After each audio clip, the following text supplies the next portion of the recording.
बच्चों, कक्षा 10 के हिंदी विषय के अंतर्गत संस्कृत खंड में द्वितीय अध्याय अनियोक्त विलासा पाठ के श्लोकों का अर्थ देखेंगे। देखिए पहला श्लोक, निरताम नीचो अस्मीति त्वं खेदम कूप कदापि मा कृथा अत्यंत सरस हृदयो यतः परेशान गुणगृहीतास। मीनिंग देख लीजिए इसमें। निरताम माने अत्यंत, खेद माने दुख, कूप माने हे कुएं, कदापि माने कभी भी, मा कृथा मत करो, अत्यंत सहस हृदय अत्यंत रसपूर्ण हृदय वाला, परेशान दूसरों के गुण ग्रहीता गुणों को ग्रहण करने वाला। देखिए, निरताम नीचो अस्मीति तुम खेदम कूप कदापि मा कृथा अत्यंत सहस हृदयो यतः परेशान गुण ग्रहीतास। हे कुएं, तुम कभी भी इस प्रकार खेद मत करो। हे कुएं, तुम कभी भी इस प्रकार खेद मत करो कि मैं अत्यंत नीच हूं, कि मैं अत्यंत नीच हूं, क्योंकि तुम अत्यंत जलपूर्ण हृदय वाले हो, क्योंकि तुम अत्यंत जलपूर्ण हृदय वाले हो, इसलिए दूसरों की रस्सी को ग्रहण करने वाले हो, इसलिए दूसरों की रस्सी को ग्रहण करने वाले हो। अगला श्लोक देखें, नीर क्षीर विवेके हंसालस्यम त्वमेव तनुसे चेत विश्व स्नुधुन्नायः कुलव्रतम पाल्यस्यति कहा।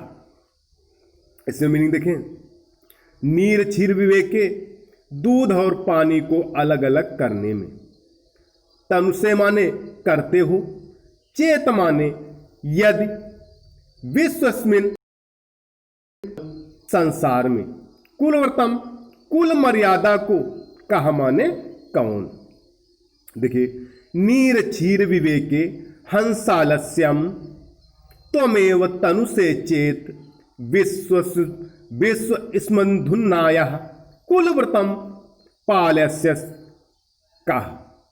देखिए, हे हंस, दूध और पानी को अलग करने में यदि तू आलस्य करता है, हे हंस, दूध और पानी को अलग करने में यदि तू आलस्य करता है, तो फिर इस संसार में कुल मर्यादा का पालन कौन करेगा। तो फिर इस संसार में कुल मर्यादा का पालन कौन करेगा। इसी का दूसरा अर्थ देखिए, हे विद्वान, यदि उचित और अनुचित, हे विद्वान, यदि उचित और अनुचित अथवा झूठ और सत्य का विभाग करने में तुम भी शिथिलता करोगे, तो फिर संसार में कुल मर्यादा का पालन कौन करेगा। हे विद्वान, यदि उचित और अनुचित अथवा झूठ और सत्य का विभाग करने में या अलग करने में तुम ही शिथिलता करोगे, तो फिर संसार में कुल का पालन कौन, कुल मर्यादा का पालन कौन करेगा। अगला देखिए, कोकिल यापय दिवसान तावद बिरसान करील विटपेसु यावन मिल दलि मालः को अपि रसालः समुल्सति। इससे मीनिंग देखें, या पय माने बिताओ, दिवसान माने दिनों को, तावत माने तब तक, मिलद लिमाला माने इकट्ठे होते भवनों का समूह, रसाला माने आम, समुल्सित माने शोभित होता है। देखिए, कोकिल या पय दिवसान तावद बिरसान करील विटपेसु यावन मिलिन माला को अपि रसाला समुल्सति। देखिए, हे कोयल, तुम तब तक करील के वृक्षों में अपने ये शुष्क दिन बिता लो।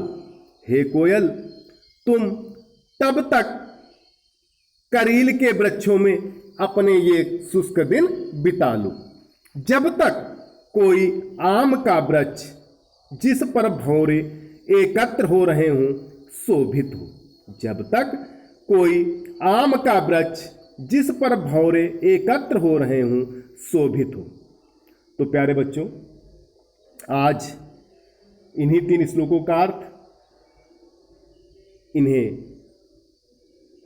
पढ़िए और समझिए। समझ में ना आए तो दोबारा पूछ सकते हैं। धन्यवाद।